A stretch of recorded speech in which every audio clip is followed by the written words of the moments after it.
Good afternoon and welcome to Nora's Dog Training Company. We're here this afternoon with Hershey and Brandy, and what we're going to be demonstrating for you today on video is Hershey's ability to understand and respond to his formal on-leash obedience commands. The lots of motivations and little tiny corrections that we give the puppies when we're working with them, and the training equipment that we're using. Brandy is using a regular 6-foot web training leash, and she keeps the bulk of that leash folded neatly in her right hand. That leaves her left hand free to give the tiniest little tug and release on the training collar.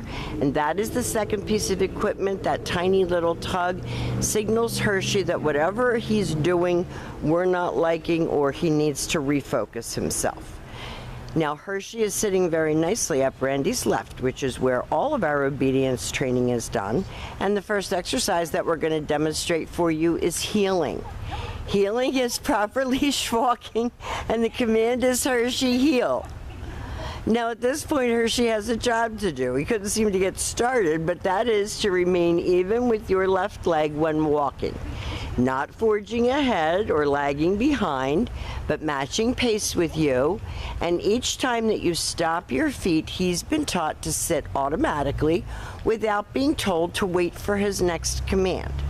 So heeling makes walking your puppy on a leash a pleasure and not a drag.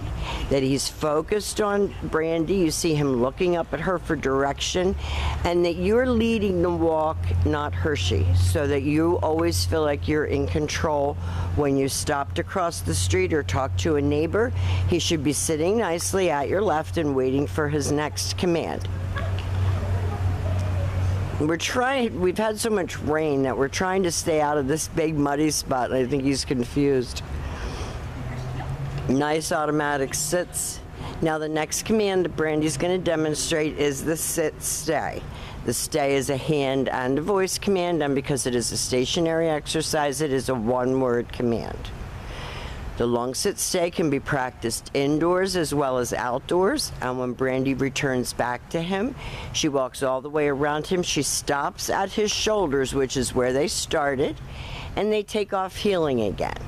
If you speed up or slow down during your walk, he should do the same. And again, each time that you stop, he sits beautifully. She leaves him in another sit stay. And again, you practice your sit stay indoors as well as outdoors, and you lengthen out your time and your distance. So ultimately, we're going to be going for a 3-minute long sit stay. This time, instead of returning, Brandy's going to call him, and it's Hershey, come, happy voice, and he has been taught to come right in front and sit facing your knees. So he doesn't get rewarded for jumping on you. He gets praised when he comes and sits. And even though he's a tiny little guy, nobody likes their legs being scratched by a little dog when you have company coming over.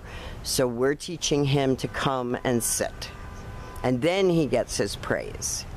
So Brandy uses his name, lightens her tone, has him come and sit, and then he gets lots of love for a good job.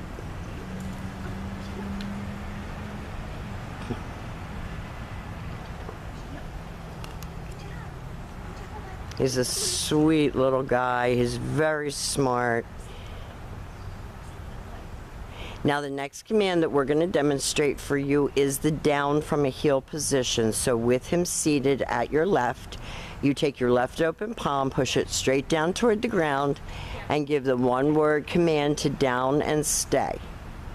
Your long down stay when you're practicing at home, again, can be practiced right indoors while you're eating dinner.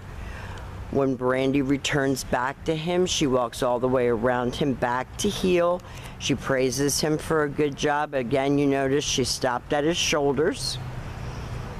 And we'll demonstrate that down from a heel position. Always have him seated first. Left open palm straight down toward the ground. The one-word command to down and stay.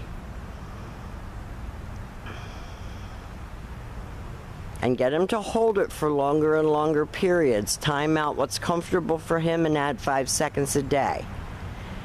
This time Brandy will call him out of that. She's very encouraging on that come command. It should always be happy. Him coming to you should always be a good thing. Just make sure you have him seated first. And then the last command that we're going to demonstrate for you is you're down from a distance. So Brandy's going to leave him in a sit-stay. She's going to turn to face him. This is a little bit harder because you're not right next to him. She's going to use her right hand to give the command. And he goes down from a distance. And again, you're going to lengthen out the distance on that from 3 feet to 6 feet to 10 feet. So there's really no limit to how far you can go with obedience training with him. He's done a really, really great job here at school. Little stubborn sometimes, but I think he's done a really good job, especially for a small breed dog. And Rich will be bringing you a packet of written instructions, scheduling, housebreaking routine, everything. We're very proud of him. We've enjoyed every minute of his being here with us. We want to thank you again for choosing Nora's Dog Training Company, and we will see you tomorrow.